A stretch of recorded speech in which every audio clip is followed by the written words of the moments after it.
Okay, so this is something that I am personally very excited to talk about because I firmly believe that both of these characters are about to shred with custom variations. Ever since day one, I have felt that Jax is a character that has immense potential and was straight up held back by his tournament variations. Because Jax, Variation 1 has launchers, but you lose the dashing command grab for basically something that isn't as practical for him, right? You trade off utility in a way that you're not really going to want. Variation 2 has everything except confirmable damage of any sort. You are reliant on heat, you are reliant on crushing blows. Without it, you're a pussycat. With it, you are just annihilator, right? And then Variation 3 loses, again, you lose Gotcha Grab for the clap, which isn't terrible, but for that variation, I don't know if it's the right pick. So he's got all these amazing moves that across his 3 tournament variations kind of either miss something really important or don't have the utility that the variation would kind of need, in my opinion. Custom Jax completely throws that out the window. Unfortunately, the only moves that he doesn't have in he actually only has the one move that is not in a competitive variation, and to be honest, I don't know if I think it's going to be very good. Instead of grenade launcher, he gets a shotgun, which, I mean, it's I don't know really what this is supposed to do. It's a 9% shot. Let me see if it's safe on block, because we do check. So it's -9, so it's pretty much gonna be safe. So, you know, it could just be a safe special to throw out. All we can say is, if you don't play this game, you're same not kind a of true thing. gamer. Thank you for the follows, my friends. I welcome you, King Baker, Benji Green, and Silinator. So this is absolutely going to be safe on block, but I think it depends. Like, if you want like a point blank option, that isn't the grenade launcher, because the grenade launcher is decent for like neutral control, but it does have a lot of startup, right? It is going to be unsafe a lot of the time because he has to reload a shot. This is going to be like, okay, just get a, because it's not a projectile, right? It's not going to connect at any range that isn't like touching distance for the blast, right? Like the blast you see fired is the range of it. So this is about max range here. You know, just a little bit closer. Yeah, that is basically max range. So it's a lot closer than the grenade launcher would normally be able for. You're not a true gamer. Kasra, thank you for the follow. And your only real neutral projectile is going to be these heat missiles, which are definitely some of the best projectiles in the game. Skywalker, thank you for the follow. What I will do, guys, thank you very much for the follows. I appreciate the support. Because these are all going on YouTube, and there's a lot of you guys watching right now. I assume it's like, you know, a lot of people excited for MK11 Ultimate. I really appreciate it, but just for the sake of these going on YouTube, I am gonna mute these alerts, or at the very least, I'm gonna turn off the follower alert just while I do these breakdowns, just so for the sake of YouTube isn't kind of, you know, constantly having to talk. Because I really do appreciate the support, but I think just for the sake of the viewer experience, it's probably best if I turn off the follower alert for now. If you don't play this game, as, you know, you're not this kind of reason. But I do appreciate the support. Thank you so much, everyone. Welcome to the stream. I do love this follower alert. Okay, let me quickly do this. Right. Let me just disable the follower alert for now. Okay, follower alert. Here we go. Can I? There we go. Okay. Boom. Okay. Brilliant. Done and done. Thank you so much for the follows, guys. Hey man, if you want to sub to you know, have me have to talk about it, then I appreciate that, because that's money in the bank. Right, there we go. But thank you very much, guys. Okay, so where was I? Yeah, so this is the only Jax custom that hasn't been seen in a competitive variation. What I think is going to be the real meat and potatoes of Jax are just gonna be the sheer amount of just combinations, right? Like, it's gonna be what you want from Jax, you are gonna be able to pick and choose. Because I look at the 3 competitive Jax variations, and I see at least one move in all of them that would be, the variation would be so much better if it didn't have it. So, for example, like Grin and Barrett, if it didn't have duck and weave, it would probably be better. Hunker Down, if it didn't have the air grab and it had something else, would probably be better. And then again, Variation 3, right? Clap, as well as what else is there, I don't know if I'm a real big fan of. But that's the thing. Those problems you get to completely bypass, and you just don't have to care. You know, like, you can pick what you want. Jax is going to have absolute utility, and I think Jax is going to explode when customs are a thing, because there are some incredible Jax players that have stuck with him the whole time, and when those Jax players get a hold of customs and they can really craft their best Jax variations that they would want, this character is going to absolutely go to new heights, I think. Spawn, I'm going to say a very similar thing about. I think Spawn is a character that, across the board, is a character that, again, has so much utility across, like, he has so many moves. Spawn has so many specials and so many custom options that, again, the competitive variations that are pre-made, whilst they are, you know, they're alright variations, it isn't the kind of optimal way that some players will want to go with, right? So, for example, you think of the most common spawn we're seeing nowadays is the 1. You know, we're seeing charge and the float in the air, which gives him a ton of damage, like the highest 1-bar damage possible. But there are some players that they'd want the charge, but they want more utility. They might want something additionally. But as always, we're going to talk about the unused moves first. And the reason I've got my pre-made kind of custom spawn here is because of this is one of the most infamous moves in the game. Soul Forfeit enables easy crushing blow conditions for 1 round of a match, but permanently removes 1 bar of offensive gauge. So this variation of spawn, or not even this variation, this move, Soul Forfeit, when you've activated it, you permanently lose 1 bar of offensive meter for the rest of the game. But for the rest of the round you activate it, all of your crushing blows get easy crushing blow activation. So by that I mean, if you go into practice mode and turn on easy crushing blows, you just do moves and they'll KB, right? Without the requirement, they'll just happen. Soul Forfeit, even though now I'm turning off easy crushing blows, so it's off, so you can see, not enabled. I turn on Soul Forfeit, so without it, down 2.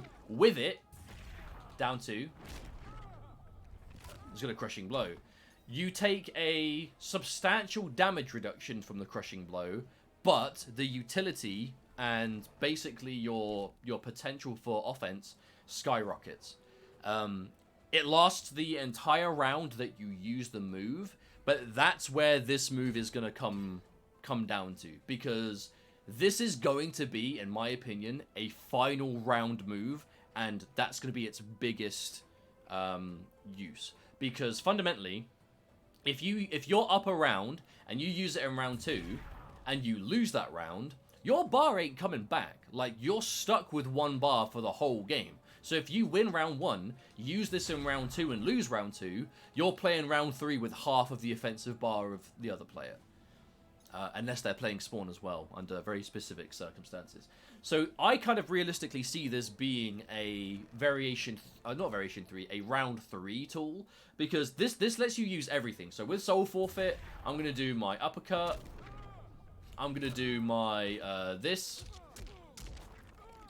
which gives the float for that. I'm going to do my forward throw, which now will launch anywhere on screen, not just, you know, back to the corner. We're going to do 1-1 back 2, which doesn't have to counter hit anymore. Like, you'll see what I mean, where you just get access to all of your KBs for the round. But even after hitting all of those, Jax is still alive because they do less damage. But that's where the synergy will come from. You can put, because Soul Forfeit is a 1-slot move as well. Soul Forfeit is going to give you the opportunity to either have Soul Forfeit plus Charging Hellspawn, so if you have it activated, you can use, like, a crushing blow that normally wouldn't hit, for example. We don't really see this too often. You could do something like this. You know, this is not optimal, but, you know, bear with me. You could do... I'm just going to end an uppercut just for something to show you. I don't know what these optimals are. There are spawn players out there that absolutely know these and make it look crazy beyond belief. Oh, yeah, Bobby, you can combo into it as well. You can combo into... It means you can combo into uppercut KB. So it allows for the crazy swag, crazy potential, crazy possibilities. But you'll notice, again, the more crushing blows you use in one combo, the less damage they're going to do. So, for example, normally Spawn with 2 bars is going to be doing like, you know, even charging Hellspawn as a base is going to do like a hit confirm into like this, into this again. Even something like that is going to do like 450 for 2 bars. So that's damage you get every time without anything. All you need is charging Hellspawn. But with Soul Forfeit, you could do like Cape confirm. So instead of the first bar, you spend that, and then maybe this, second bar, and then you uppercut. And even though I KB'd there, I'm going to do it without the KB just to showcase my point I'm trying to get at. As a general thing, you're not going to be doing that much more damage than kind of traditional 2-bar charging Hellspawn combos, but you're doing them off of crushing blows you otherwise might not use, or might be harder to fish for, or are, you know, are less death if it doesn't work. Or, that's if you want charging Hellspawn. You are going to be able to do, like, you could equip Soul Forfeit and then make your other 2 moves crushing blow special moves. So you could have Soul Forfeit and Low Gun. So you've got an unbreakable Low Gun confirm that you can go into when you've got Soul Forfeit activated. Normally requires to parry a low poke, but now you just confirm into it with Soul Forfeit, and bam, you get a, you know, 300 damage unbreakable. You can equip Soul Forfeit and the Command Grab or the Lethal Letha stance. So you've got these moves that will crushing blow for the purpose of Soul Forfeit being there, right? So you've just got that utility that you can do it, confirm into it, do the damage, and that's it. And that's just Soul Forfeit. You know, I think Soul Forfeit is going to have a tremendous amount of utility to it. It is definitely one of those things that can lead to craziness. I've already seen a clip from Full Auto basically doing 100% combo with it because he got an armor break, which is kind of crazy. But you know what I mean? That's the layer you're going to have to go for it. Because if you get 100% combo that requires a specifically timed armor break, like, they're all crushing blows. They're all one-time things. And if you use them and they don't work out, you're on your ass. Good luck. And then we're going to go to these other unused moves. Right, so Plasmapool, Hell Chain. That's not one, is it? It's Invoking the Legion. Hell Chain is just this. Yeah, so we've seen Hell Chain, so we can get rid of that. Right, so Plasmapool, I'm gonna... Okay, let me spend some bar. So Plasmapool, look how fast my bar is coming back. This move makes your bar come back very quickly. I'll spend a bar, I'll spend 2 bars, sit in it, and now you're looking at least like double the rate, at least double the recharge rate. Incredible regeneration. It's down back 1 as well, you know, so it's something that, and it's quite a small radius, so if you are a player that uses a lot of keep away, you know, you can sit in this and you get a lot more amplified projectiles than normal. One thing is, while you're amplifying, it is paused though, because you'll notice if I spend a bar and then spend another bar while it's in, for that brief moment when I've spent the bar, it doesn't continue to recharge. So it's not like spending bar in it is going to continue to give you more and more and more. Even though it's a tremendous amount of regeneration, it's not constant. If you spend an amp while you're in it, it will pause it for that little bit. It works for defensive bar as well. Let me how am I gonna figure this out? How do I spend defensive? Actually, I'll just do this, right? Oh, I can't spend defensive. How do I spend defensive with this variation? I don't know if I can.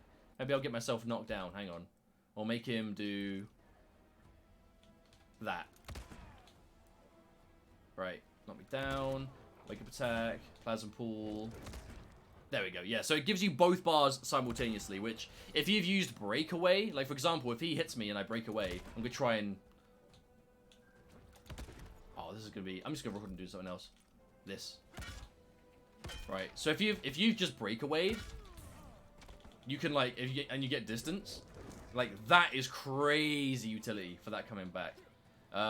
What I think it does, however, about this meter regeneration, and this is an important thing to keep in mind, it isn't just a set recharge speed. I think it takes whatever you did to make it come back and speeds that up. So you'll notice that like bar comes back faster when you do a wake up attack.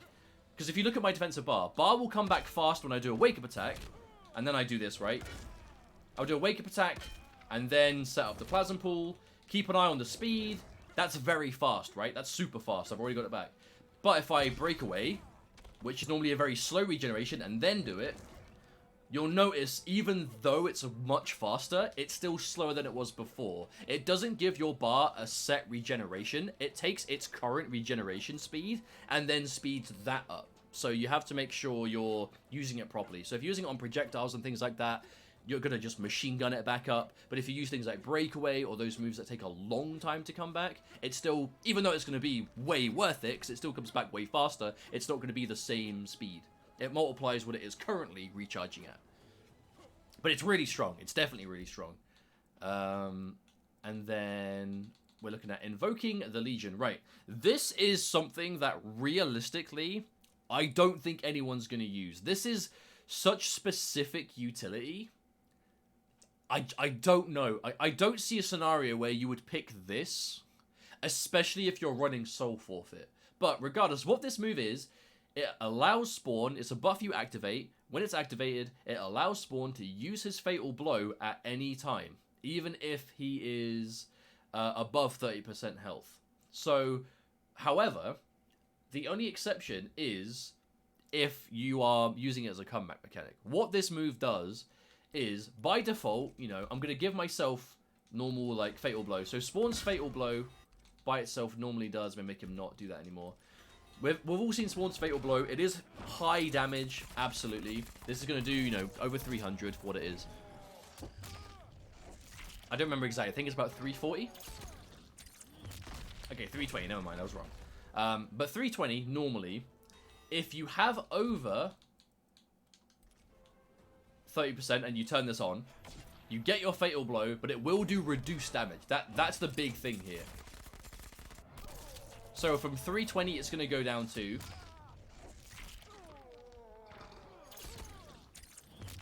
220. So 10% off. Not terrible for, like, unbreakable damage, but quite the... Because you can effectively use it for armor, if anything. If you want armor early, I guess you could use this for that. But it's one of the slower Fatal Blows. It's not, you know, the best using... You know, it's not the best use for armor out of all of them, but it's there.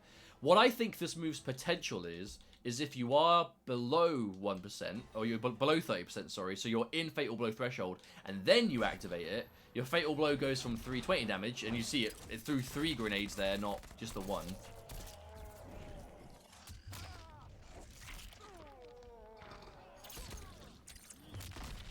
So it goes up a little bit in damage. So it gains 30 damage, and the into ends up getting, you know, a much bigger hitbox. So potentially that could be useful there, but it really isn't that much of an increase.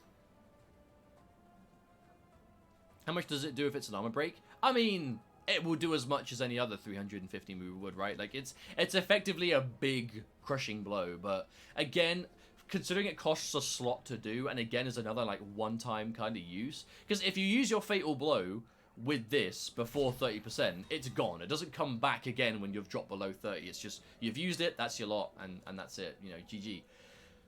I don't know if we'll see it used. I could be wrong. Who knows? I imagine Soul Forfeit will see a lot of use, especially if it's in, like, a utility build outside of Charging Hell Spawn. But who knows? You know, Spawn is another character that I think will have a lot of potential with customs, whether it's Charging Hell Spawn and Low Chain, so you lose the restand, but you get safety. That's going to be really annoying. Charging Hell Spawn and Soul Forfeit for utility. Charging Hellspawn for low gunshot, maybe, for that kind of, like, meterless mind game, potentially, because, you know, low gun isn't a terrible move by itself. I think Spawn has a lot of potential. I think he really does have a lot of potential as a character with customs, and I'm excited to see it. Meter Burn Plasmapool? Oh, yes. Basically makes it bigger. But because you spend bar on it, the delay between when it happens, you'll notice, is longer, too. So if you normally do Plasmapool, if I spend bar and then do Plasmapool, it comes back, like, straight away. But if I spend bar on Plasmapool, there's a noticeable higher delay, and then it comes back. You know what I mean? But it's good. You know, it's definitely good. This is a radius worth doing. You can hold one to make it bigger meatlessly, can you? Ah! Well then, thank you, Stream Chat. I didn't know that. Does it say it? It doesn't. Oh, delay! I see. It does say it. Ooh. That's actually not bad, you know? That's pretty good. This move has a lot of potential, I think. Especially if it keeps the regen speed that it currently has. But it's like I said, this is a character with a lot of utility in his move, so, you know, we'll see how much it is of these are actually used. But I'm excited to see Spawn. I think Spawn players are going to have a bit of a field day.